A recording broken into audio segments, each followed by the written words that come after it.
Welcome to the Rise Method podcast, where we make fitness information available to everyone. I'm Steve. Let's jump in.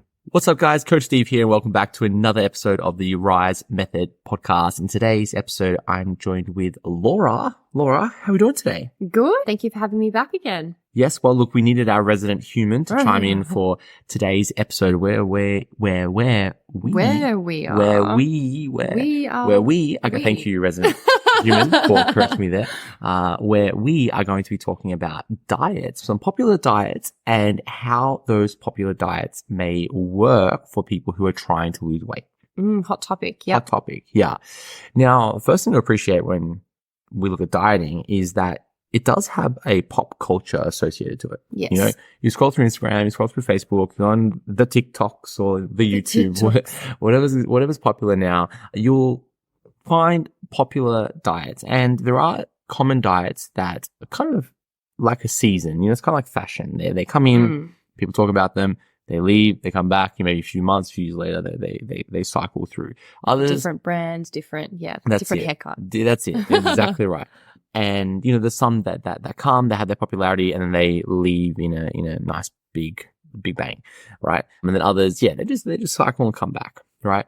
And for example, within the Rise community, there was an upsurgence of intermittent fasting, of time restricted eating. Lots of folks messaging me about time restricted eating, my thoughts on it, if they should do intermittent fasting and such. So that's one diet we're going to talk about today. But, you know, you will see a range of different diets pop up in your feeds online, and you've probably experienced and trialed different diets in your time.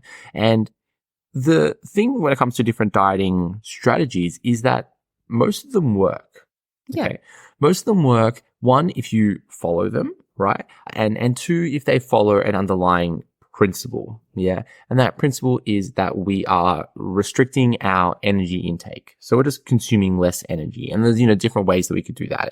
It's kind of like, you know, saving money. Like there's different areas in your life that you might focus on trying to save money. Like maybe you're trying to save money that you spend on your car. So you're driving less, or maybe you're trying to fill up at different times to get different prices on petrol and stuff. You're trying to save money within your car, or maybe within your household, or you're trying to focus on your own personal spending or your family spending, right? So there's different strategies or areas that you could focus on. It's very similar with dieting, where some folks would focus on different macronutrients, some folks would focus on different times that they eat or different ways they consume food. And as long as it reaches the goal of consuming less energy measured through calories, that's how we measure energy, then you're going to see weight loss. Okay. Now, Laura, have you had any experiences with any weird and wild diets? Like, you know, I remember I had a housemate who fell down a bit of a trap about detoxing. And they went through the this. Detoxing, the juicing. Yeah. So this individual, you know, really wanted to lose weight. And this was kind of a time when I was early in my PT days, and they went through the honey cayenne pepper craze, and that's all that they ate. And it was this really weird protocol where every 4 or 6 hours they were allowed like X amount of honey and X amount of like cayenne pepper, because the idea was like the cayenne pepper is like spicy and that's meant to like boost your metabolism, make you sweat a bit. I remember reading about that years ago. Yes, they got like really like popular, and they didn't last very long. They didn't have a really great time. But yeah, that's an example of like a diet that kind of appears and out it goes, right? But detoxes keep popping its head up. Yeah, well, there's a lot of the juice detoxes. One thing sort of comes to mind is the that lemon water. Yeah. So you have the lemon water as soon as you wake up. Mm-hmm.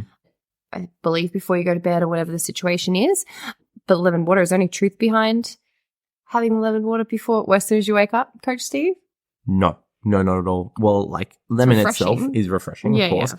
And, maybe you can go down a bit of a rabbit hole where you look at the citrus or maybe the vitamin C in the lemon and be like, oh, well, it's hydrating effects and yada, yada, yada. But nothing within the lemon is actually affecting our metabolism, right? It's probably like healthy for us. Sure. Yeah. Drink lemon water or different juices and such. Sure. There's different nutrients in there. You might as well just eat the lemon flesh as well and the orange flesh. Sure.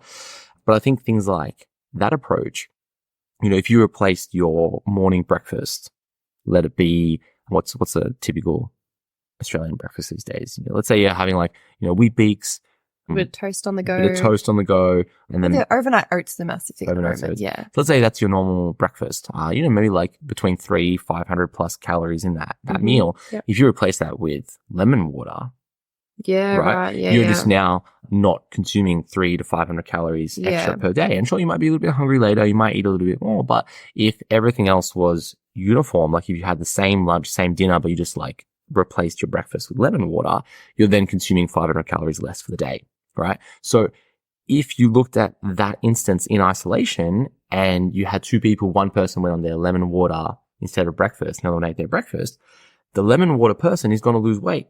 Yeah. So then as an outsider, you're going to be like, oh, it's the lemon water, it's working. right? Mm. But we know that, yeah, it's just because they just didn't eat food, right?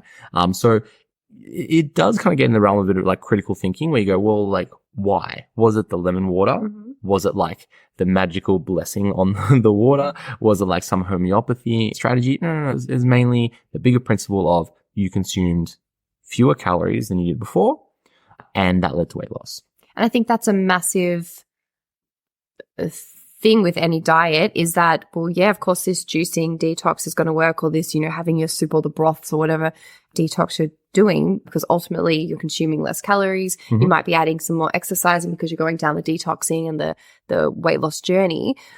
Yes, I think that's just the thing. Yeah. Yeah. And I think you just nailed it there, where it's really powerful. Like if you committed to a community of people who were detoxing or juicing or following, insert popular diet here, you kind of change your identity, you change your behaviors. It's like, oh, well, if I'm doing the juicing thing, I'm going to go and do the exercise as well. Like, I'm going to waste the juicing if I didn't go and exercise. So it might not be the juicing itself, but like you changing your behaviors where you're like, I'm going to go for a walk. I'm going to do that stretch. I'm going to do that workout. I'm going to go to the gym now. I'm going to catch up with my friend and go for the walk because I'm doing the juicing. I've got to do the other things as well. Yeah. So you kind of changed it all. You changed the whole package of your environment. So in that regard, does juicing in isolation cause weight loss? No, like unless we're consuming fewer calories, and I would argue that you might consume more calories by juicing it because it's really easy to consume a lot of calories when you're drinking it. Right? If you ate like 5 apples, probably pretty full, right? But if you juiced 5 apples, you can drink that really easily, right? So it's really easy to consume calories there, not feel the effects of that. And then, some folks have really great experiences with like juicing and detoxing because the digestion side of things, where they feel great because, they're drinking it, that body doesn't really have to digest it, they don't feel like sluggish and, like heavy after you've kind of eaten a meal. So you feel good, you're going to go exercise. So it's a little bit of like yeah, you might feel more energetic, you're more likely to go for a walk. So the net outcome is that you're losing weight. Great. Was it the juicing in isolation? No, it might have been like every part of it, right? So with that idea in mind, I want to talk about 3 common, most popular, most cyclical, meaning that they come in their seasons, types of diets that gain their popularity, maybe go in the shadows, reappear, come out of the shadows. And that's going to be low-carb diets. When we talk about time-restricted eating or intermittent fasting, and plant-based diets. Yeah, okay. Okay? Yep. So we're starting with low-carb diets. Have you heard of that before, Laura? Oh, I have. Yeah. So, I've scrolled past it a few times today on social media. Absolutely. So probably the most common approach to dieting, and I think it got really popular because you see, celebrities talking about it. You see it in movies, you see it on TV, you see it in magazines, you see it on social media. So whenever you think dieting, it's like, oh, well, I've got to drop the carbs. I've got to skip the carbs, carbs that make me fat. Now, the thing is, carbs are a macronutrient, and it's no different to any other macronutrient in that it provides calories, right? 1 gram of carbohydrate is 4 calories. That's the same as protein. 1 gram of protein is 4 calories. Yeah. So if you are consuming carbs, you're just consuming calories. And if you are having excess number of calories, you gain weight. If you're having fewer calories than you need, you lose weight, right? Simple idea. So when we're looking at a low carb diet, we're choosing to reduce our carb intake and then still sticking to our calorie goal. We're either choosing to increase our fat intake or increasing our protein intake. And when we start talking about different ratios of carbs to fats to proteins, that's kind of in the realm of, the Atkins diet, which you might have heard of, the keto diet, which you might have heard of. Keto, I have heard right? of, yes. Paleo is kind of thrown in there as well as kind of like a low carb. They tend to be of low carbs. So there's different kind of like areas within the low carb umbrella, right? And the ultimate idea with low carbs is that we're reducing the carb intake relative to the fat and protein intake. Now, low carb diets work if the total calories are still under our requirements. So you can have people that follow low carb diets, but then also increase their fat intakes, so much so that they then having hypercaloric intake, more calories than they need. Okay. Yeah. And you might see it in people who put, sticks of butter in their coffee. Have you seen that before? Yeah, right. Yeah. That's called the quote bulletproof coffee, right? So those folks are like, oh, well, fats are good for me. Fat's going to help me lose fat. Or if I eat more fats, then I'm burning more fats, right? Because, if you add a bit of wood to the fire, it's going to burn that wood, right? Yeah, so if you're consuming more fats, you're going to burn more fats, sure. So some folks will go overboard, adding olive oil to everything, adding butter to everything. And then we find that fats have a much higher calorie per gram to carbs, right? So then we are consuming a lot of calories when we drizzle, olive oil. So if you have a salad and you drizzle olive oil over it, you could be adding an extra, 100, 200 calories of fats to the meal just by adding that extra dressing. And you're going to eat it all because that's tasty. That's right. So let's talk about why a low carb diet can be helpful. And we've seen success in numbers with people following low carb diets. So it's a powerful diet and it works well, right? One, you just don't eat a macronutrient. So out of the three, technically four different macronutrients, protein, carbs, fats, and then ethanol, that fourth one, you just take one away.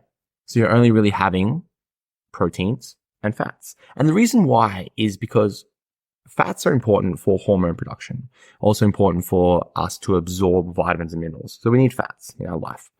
Protein, really important to build muscle, maintain muscle, but it also plays a big part in different functions in the body, like brain health, heart health, immune health, digestive system, that stuff, right? But carbs is the primary source of energy. So we can survive without carbohydrate.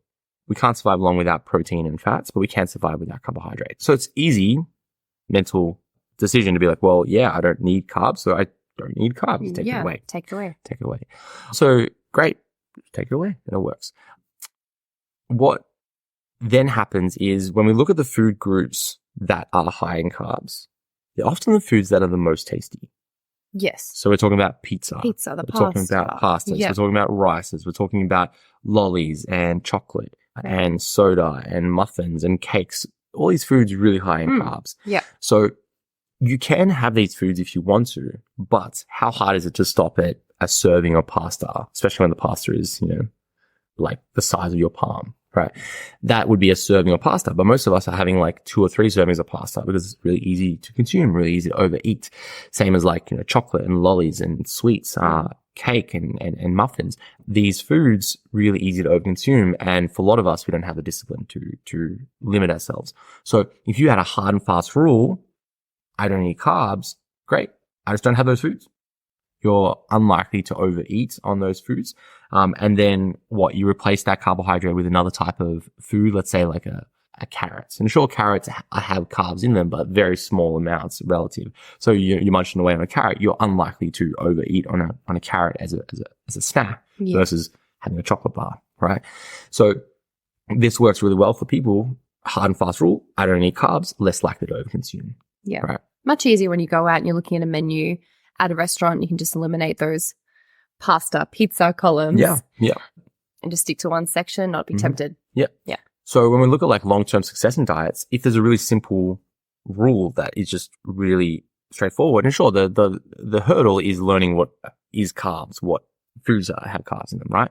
Where most of us, get an idea, but once breads and pasta and rice, okay, just know, then it makes decisions easy. Then if I said, hey, you can lose weight, but you got to count calories, you're like, oh, geez, I just don't know what's what, where's where, got to put into an app, right? It's a lot. But if you just say, I just don't do that, great. It's really simple, easy to approach. And for some people, long term, it could be great. It's like, that's just the rule I follow. That's it. It's over. Now, when it comes to dieting, low carb diets have a special power, a little superpower. Oh, superpower. Yeah. It doesn't make you fly. right? It doesn't make you invisible, Invisible. or super strength. If anything, it does the opposite of super strength. But what happens is when you start a low carb diet, you lose a lot of weight really quickly. Okay. Yep. So when we're looking at like the physiology of carbohydrates, when we break a carbohydrate down to its smallest molecule, we have a sugar molecule, right? Sugar floating around the bloodstream is called glucose, but sugar also gets deposited into our muscle belly. Okay. And that's called glycogen. Yep. Right. Now, it's important that's in the muscle belly for when we go and do exercise activities, walking around, it's right there for the muscle to just break down and use that glucose. Yeah. Right. Okay. Now, when we don't have carbohydrate intakes readily available, our blood sugar level slowly comes down. Our body has really advanced mechanisms where it builds it back up. It breaks down fats and proteins to get the blood sugar levels up because our brain loves sugar. But what happens is we start to decrease the amount of sugar that's in the muscle belly, that glycogen. Now, glycogen to be stored in your muscle belly also needs water to be stored in there as well. So when we don't have that sugar being deposited into the muscle, our muscle uses that, gets rid of the water. The muscles look a little bit smaller. And then because the water isn't in the muscle is also lighter. Right. So okay. on the scales, if you went low carb diet, 1 week, 2 weeks, within a month, you will find, hey, wow, I've lost 5 kilos, right? That is unlikely body fat. That's likely just water fluids that was within the muscle, and your muscle might be visibly smaller because it doesn't have that extra stores. Yeah. Because when you look at just the math of weight loss, 1 kilo of body fat is around, 9,000 calories. So for you to lose, let's say 1 kilo a week, that's the equivalent of like 1,200 calories per day in a deficit. That you're losing. It's quite a lot. That's a lot. That's big. Especially when, let's say, like myself, maybe 3,000 calories a day to maintain that, I would be then consuming 1,800 calories. Yeah, right. Which, for me right now might be like, 2 meals within the day, right? With no snacks, no breakfast, no nothing, right? So that's a very small amount of food. A very small amount of food for you. Right. So, for you to lose 1 kilo a week and then you say, oh, within a month I lost 5 kilos. Well, geez, you're now talking like, maybe 1,500 calories of a deficit per day.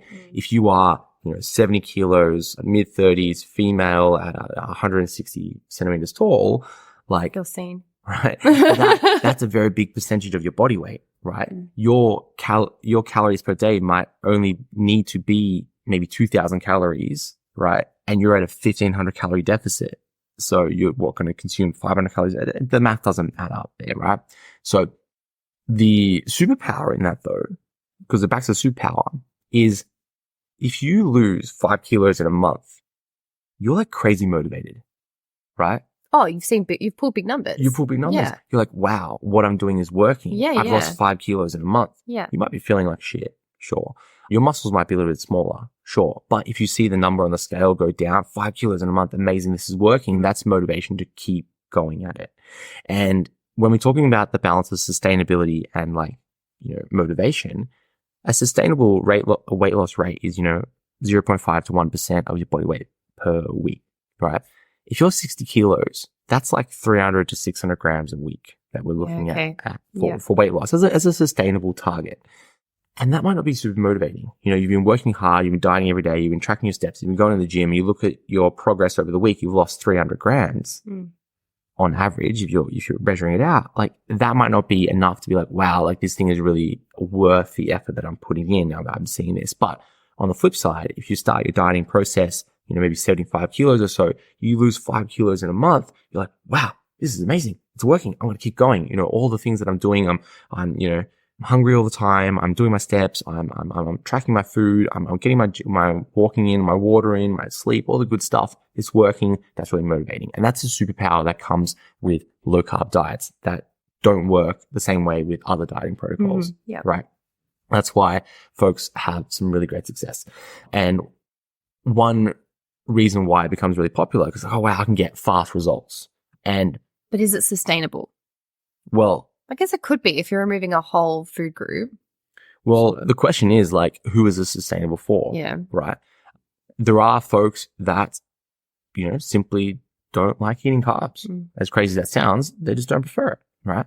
You know, maybe they don't like eating chocolates and lollies and sweets, and they maybe don't lean towards, you know, pastas and rice dishes. Maybe they like a traditional, you know, steak and veg, right? Yeah, maybe yeah. like they like a roast with, you know, some roast potatoes and stuff. Like, sure, potatoes are carbs, sure. But like maybe they choose different types of foods and that's just their go-to and that's what they like and they prefer.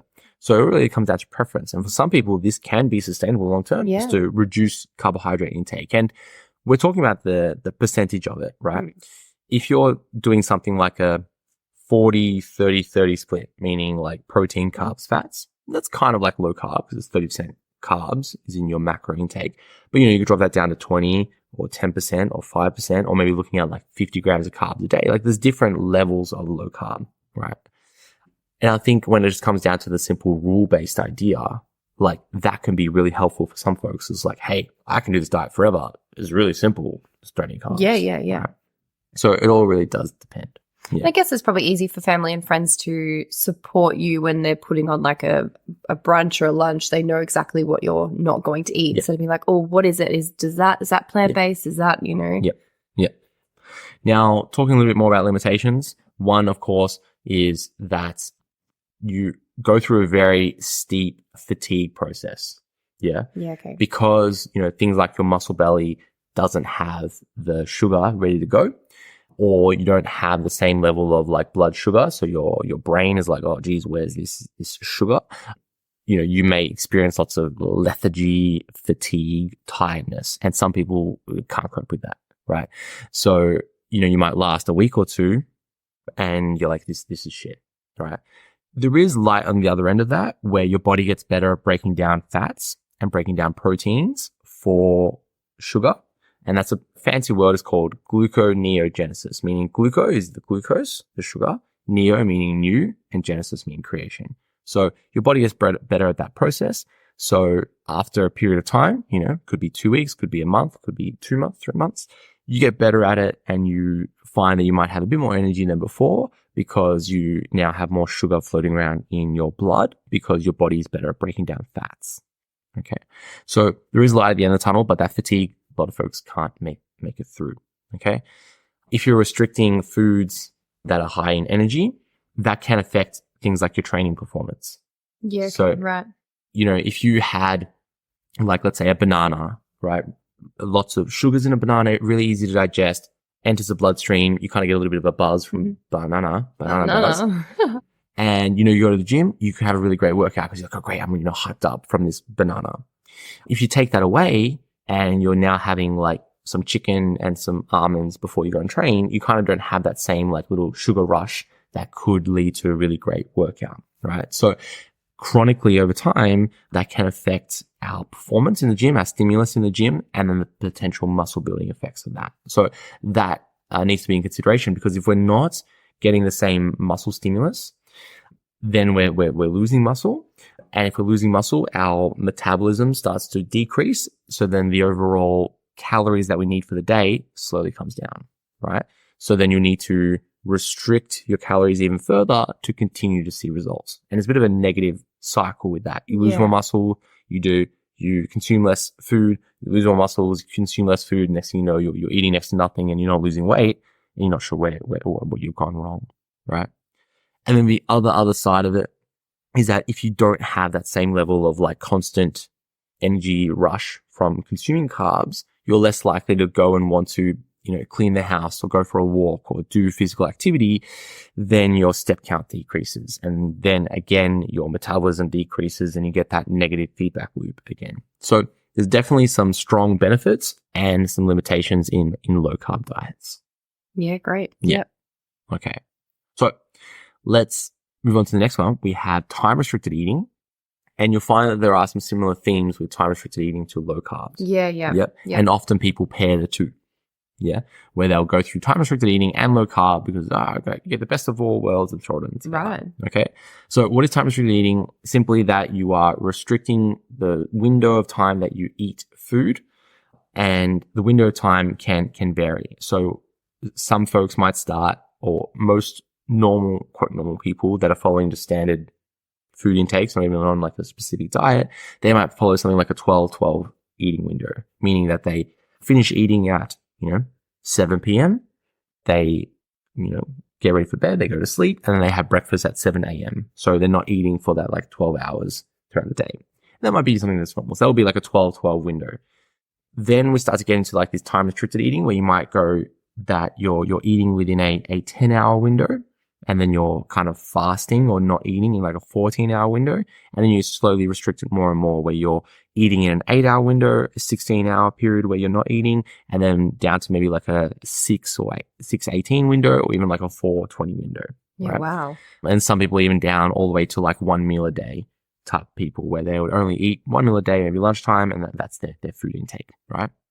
And, there's lots of theories why folks would choose to fast, where they're talking about autophagy, or they're talking about, the health benefits of, fasting and the longevity effects of lasting and stuff. And there's deep rabbit holes you could fall down. But when it comes to weight loss, time restricted eating works really well because it's that simple idea of simple rules.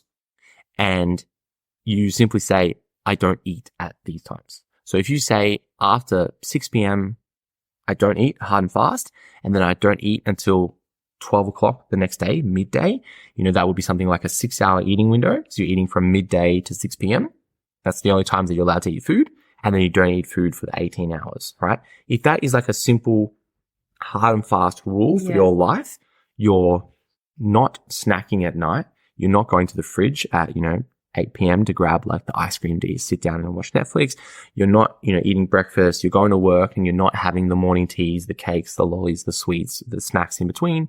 You then eat from 12 until 6. You have your normal lunch, your normal thing, and some benefits in time restricted eating where people have more freedom to choose what they like, where, for lunch, they might be like, oh, well, I'm going to have a burger and some pizza and whatever it is. Because if you're only eating in that 6 hours, there's only so much food you can kind of get in that 6-hour window, right? So, you could have like a whole pizza and burger and fries and like a milkshake, and that could be, 3,000 calories. So like for me, I might be able to maintain my body weight, and I can boast to people, be like, oh man, I eat pizza and burgers and milkshakes and fries, and I'm not losing weight. This is amazing. And people are like, oh, I want to do what you're doing. So that works really well for some folks where they go, oh, great, I can have all these like freedoms in what I eat because I can only eat in this window. And then the outside of those windows, they don't snack, they don't eat, and away they go, right? If you choose not to have burger and pizza and fries, what tends to happen is you just restrict the amount of calories they consume. So you have your normal lunch, your normal dinner, you skip breakfast, you skip the snacks. So kind of similar to our lemon water idea, you're just having less calories, right? So it works really well. Okay. Now, this can work really well for people who simply don't like breakfast. Yeah. There's a lot. Yeah. There are a lot. Yeah. Yeah. And for folks who might not enjoy feeling really heavy. Yeah. Especially if they're going to bed. Like you don't like to feel heavy before you're going to bed. That comes, Yep. And there are some positive feeling effects of, going through a period where you don't eat and, your food actually passes through your digestive system, allows everything to kind of like just calm down. You'll find that, maybe like swelling around your midsection like decreases because your digestive system's like, oh, cool, I can have a break. Yeah, right. And when we look at folks who go through, religious events of fasting, like Ramadan and such, there's often like a spiritual component to that as well. And people kind of go through that when they do time restricted eating. They have that kind of spiritual journey similar to those following things like Ramadan and other types of restrictions in food intake. And that can be quite blissful. Yeah. And people report things like, oh, I feel energetic and I feel great. And those things are to be noted where you go, well, yeah, cool, great. Whereas it needs to understand that there are people on the other side who don't have that same experience and have a really shitty time. Yeah, of course. We're dealing with hunger here. Yeah. We're literally saying, hey, starve yourself. Yeah. Right? For 3/4 of the day, don't eat food. Yeah. Yeah. And if you're hungry and you're staring at food at morning tea, or you're at a work event and they've got, food out and you're like, oh my God, how am I going to do this? I haven't eaten in the morning and now they're bringing out, pizza for. You can smell it. And, right? Yeah. That can be hard. Yeah. And sure, your hunger hormones and everything related to your hunger does pan out. You do kind of become routine to it. We go, yeah, I don't feel hungry until it's time to eat. Sure. But that takes a bit of time. There is like the acclimation phase for it. So for some people, they don't last. They get a couple of days in, they're like, I can't do it. Or they get a couple of weeks in, like I give in. But once you break through that and you're going, great, it could work really well. Okay. So within time restricted eating, you do get a similar effect with maybe like that low carb idea where you can see rapid weight loss because you're just reducing your food intake. Depends on the food choices that you have. And you can heavily restrict your calorie intake if you can manage the hunger. So if you can just go for that period of time, great. It works really well for people who like rules, where you go, hey, this is just rules of my life. I just don't eat between this time and this time. Yep. It can work well in social settings, similar, Laura, to what you said about low carb, where you go, oh yeah, if I'm going somewhere, oh great, I'm going to this event. It's at 10 a.m. I don't eat until 12. Good. I'm going to be there. I just don't eat. That's what I do. So no snacking, no picking, no nothing. Just don't eat. So there are some benefits in that lifestyle. It works really well for people who don't like breakfast. Really well for people who, maybe don't enjoy feeling really heavy. So they have like kind of smaller meals. And some people who really feel the effects of that bliss love this type of dieting approach, this time restricted eating. Yeah. I do know a few people that I've read or that I do know as well that went through a time restricted eating phase, or a couple of them are still in it or in that diet purely because of, going to bed, feeling really full, reflux. It's just, not a good feeling. You don't get a good night's sleep. So that affects you the next day. Some people do that for different reasons as well. Yeah, no, totally. I've definitely tried intermittent fasting, time restricted eating in the past. I haven't been able to last very long, only a few days. There are people that always report interesting side effects, I guess, from fasting. Like, for example, like a couple months ago when I was unwell, I think I went through a period where I kind of lost my hunger. And remember when I was talking about like coffee, I just wasn't craving like coffee the same way as I was. And it was like, normally I have that like craving for coffee in the morning, wake up, coffee, right? Routine.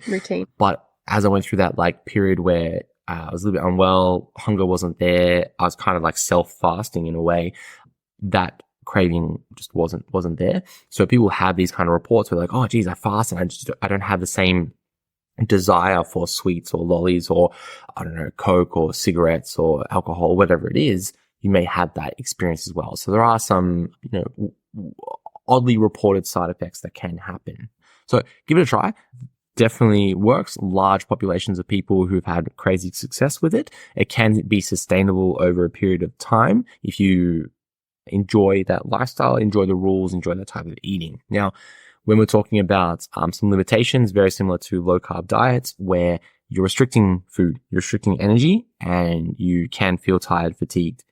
If you are going to go and train during your fasting windows, that's it. When would you train? Yeah. So, for the best outcomes, you would want to train around your feeding windows.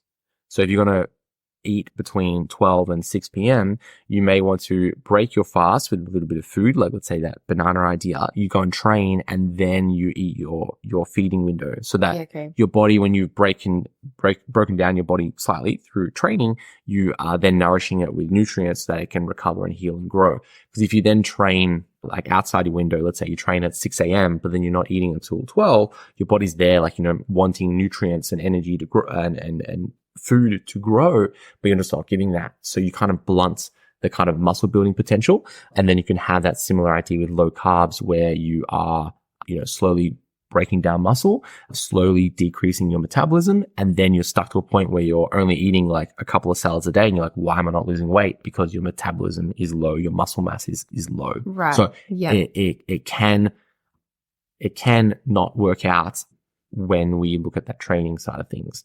Similar with that low carb approach, because we don't have that energy, you might be less likely to go and, do the gardening, clean up the house, go for a walk, fewer steps throughout the day. So then your net energy output decreases, even if your net energy input decreases, right? So then you're no longer in an energy deficit. You're not losing weight. So that's some things to appreciate with that type of diet. All right. Let's finish up here talking about plant-based diets. And that's a big umbrella where we're looking at things like vegan, vegetarian with or without eggs or milk. There's different types of octo and lacto vegetarians. There's pescatarians if you throw in fish and other types, and then other like flexitarian ideas where it's like, oh, well, I kind of have, chicken every now and then, but I mostly have, vegetarian foods and stuff, right? So there's different levels of plant-based diets. Okay. And plant-based diets work really well because we're restricting foods that are really high in calories. Yeah, when we're looking at animal-based products like steaks, chickens and such, because of the fat content in those foods, they are really energy dense. Mm-hmm. So if we remove those foods and replace them with plant-based foods, plants very low in energy compared to animal products. So if you compare, let's say, 100 grams of chicken, which is, let's say, 150 calories or so, give or take, depending if it's cooked, whatever it is. So let's say that that's the equation. That 100 grams of chicken could be equivalent to like multiple kilos of like lettuce and salad, right? Yep. So you might eat 100 grams of chicken and be like, great, it's like a little small, I'm kind of hungry, I'm not really satisfied from having that. Whereas you get through like half a kilo of like your salad and you're like, Jesus Christ, I'm full from this. Yeah. So then you're just consuming fewer calories throughout the day and then having a net outcome of weight loss, right? There are some, other health benefits. You're just consuming more fiber, you're consuming more plants, so you're having more vitamins and minerals in your day, so you might feel better. The extra fiber, you might help with your digestive system and your bowel movement, so you might feel really good through those diets. And, some high protein intakes, because protein takes longer to break down, takes lots of energy to break down protein. That's why when you have like a big steak, or if you go to like a steakhouse or like a Korean barbecue place and you have lots of protein, you kind of have that like little bit of like you sit there and you're like, oh geez, I've just eaten. Feeling. Unbutton the jeans. Because because the protein is literally digesting, right? So sitting there. It's you're taking energy to break that down, right? And we call that the thermic effect of food. So you might be sitting there, geez, but if you take away that like heavy protein intake from animal products, your digestive system might enjoy that. So you feel more energetic. You're like, oh wow, I love plant-based diets because I feel good on them, right? And that's a common approach, right? So really popular plant-based diets. Most go through a plant-based diet because of maybe ethical reasons, animal cruelty and such. Totally fine. Of course, Some folks will go down the path of like, oh, it's healthier. Yeah, big like little question mark there, on how you look at that idea. Like, there's those documentaries on Netflix that got really popular a few years ago. What was it through COVID times? It was the Game Changers documentary. That got super popular. Where everyone's like, oh great, that's it, time to go plant-based, right? And they became really popular on social media. So again, it was like cyclical, being like, oh yeah, everyone's going to do this. And then, just went back in the shadows. And there's definitely folks that go through plant-based diets in different levels, vegan or vegetarian and such, for, a variety of reasons, and all should be respected. Their reason. Of course. Yeah. When it comes to things like weight loss and maintaining our shape and our physique and our fitness, we do face problems with plant-based diets, mainly around our protein intakes. You can get a lot of protein from vegetables, right? Or plant-based alternatives. But there is a difference when we're comparing, protein from chicken and beef that have, great amino acid profiles, really great for building muscle. And if you compare that to the protein you get in broccoli, or the protein you get in soy products, or, beans and such, there is a difference in those amino acid profiles and how our body uses those proteins for things like building muscle, right? So you definitely can get a similar amount of protein, but it can be more challenging.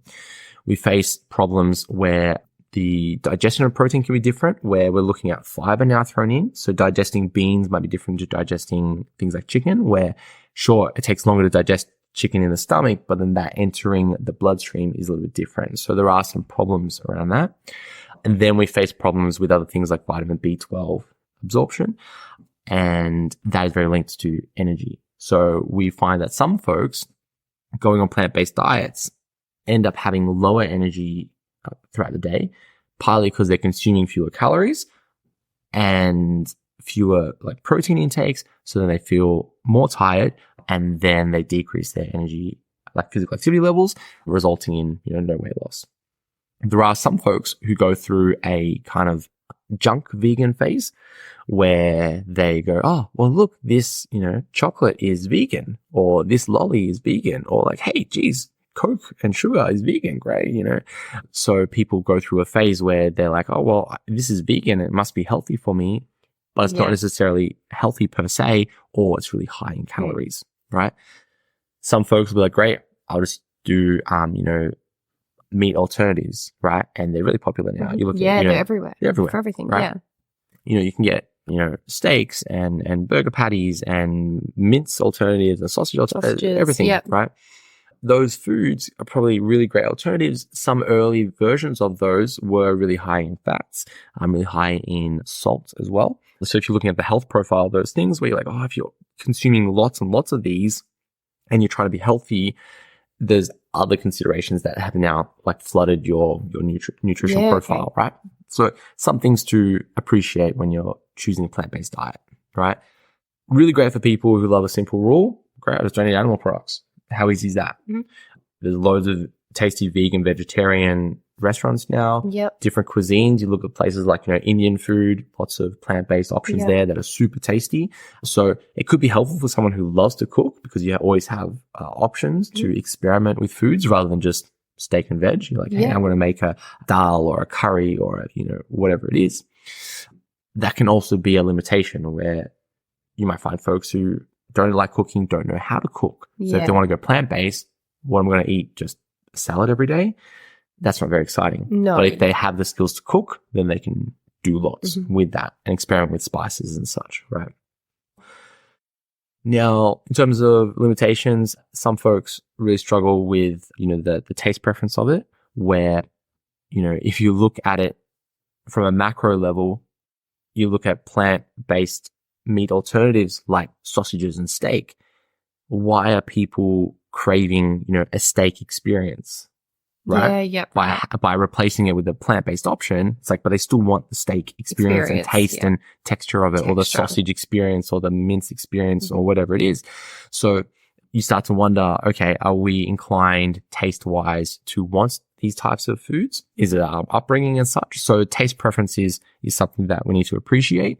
And if you can't replace it with a meat alternative, you might struggle following a plant-based diet, because you're like, hey, I want these foods. I want, a steak or chicken or whatever it is, right?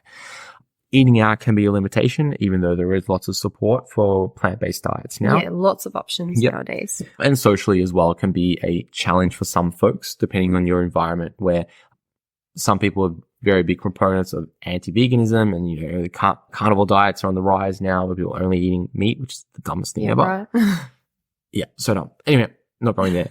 Another day. But, there might be people who are like, I want to try a vegan diet or plant-based diet, or, reduce my meat consumption, but they go out socially, or they live in a household where it's routine to have, roast on Sundays and steaks every other day and meats in all their foods. So they struggle with that type of approach. Especially if you're living in a household, let's say you're cooking for your partner, or they're cooking for you or whatever, and you are now looking at different food options, and they don't want to avoid these food. It can get tricky. It can get, right?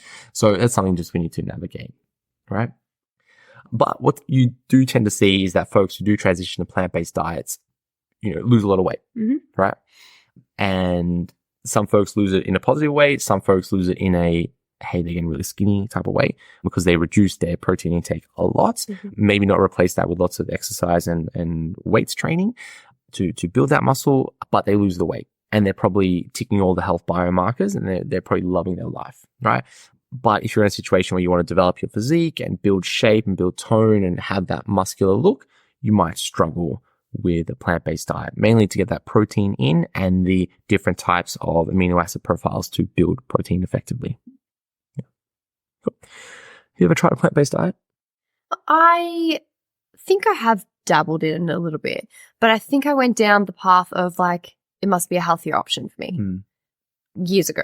You're starting an exercise and you're like, okay, I'm going to grab the vegan stuff or the plant-based. I think there wasn't, everything wasn't labeled vegan back then, but you try and get those options thinking it's the healthier option. You just don't read the back. And So I think I believe I have dabbled, but I've switched back. Yeah.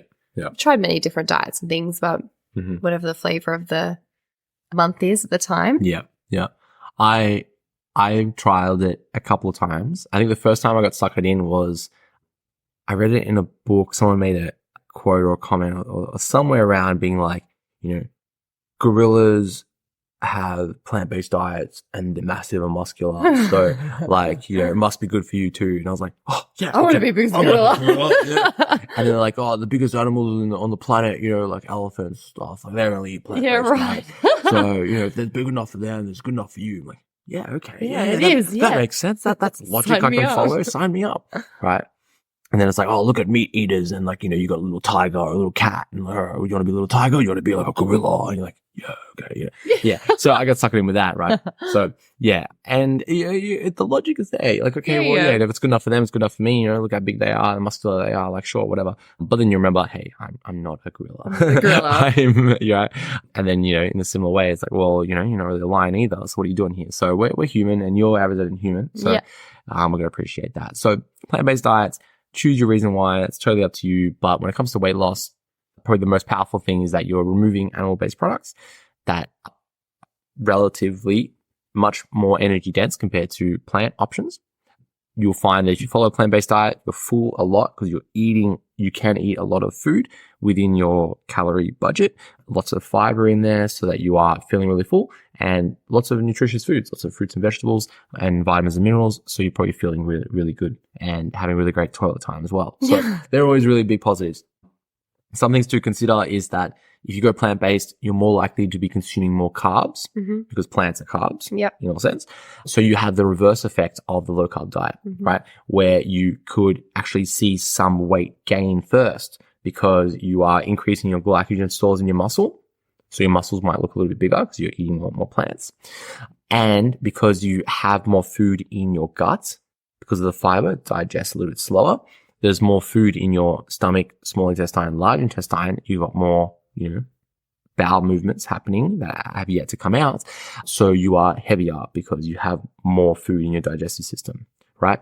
With that, lots of plants have lots more fluid, water in them. So you might be more hydrated than not. So a mixture of more glycogen in your muscle, right? More sugar in your muscle. So more water in your muscle. You're consuming more water because of water in the food. Plus you have more food in your digestive system means that you end up being heavier on the scales. It's not body fat, but you're heavier on the scales. So people who transition to plant-based diets, they're like, oh my God, I've gained, a kilo this week or 2 kilos this week or, 3 kilos over the month or whatever it is because they're just consuming more volumes of food, more fiber, more fluid, replenishing their glycogen stores because they might have come off a low-carb diet and now they're consuming this. Or not knowing that they're on a low-carb diet. They have, chicken, steak and veg every night for dinner. Then they go plant-based. They consume more carbs. So the net effect is that on the scales, their body weight goes up. And for some folks, not cool. No.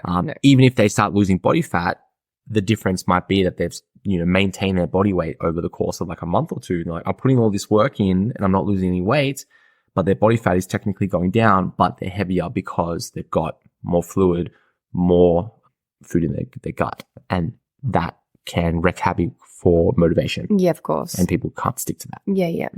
Cool. All right, look, let's wrap it up there. We've spoken about low-carb diets, time-restricted eating, and plant-based diets. Laura, do you have anything to say before you head off? Yes. If you had a superpower, what would it be? I need to go with telekinesis. Explain. Moving things with your mind. Why? Because I want to control things while I want to control things. Oh, there you go. There's deep meaningful. Interesting. Yeah.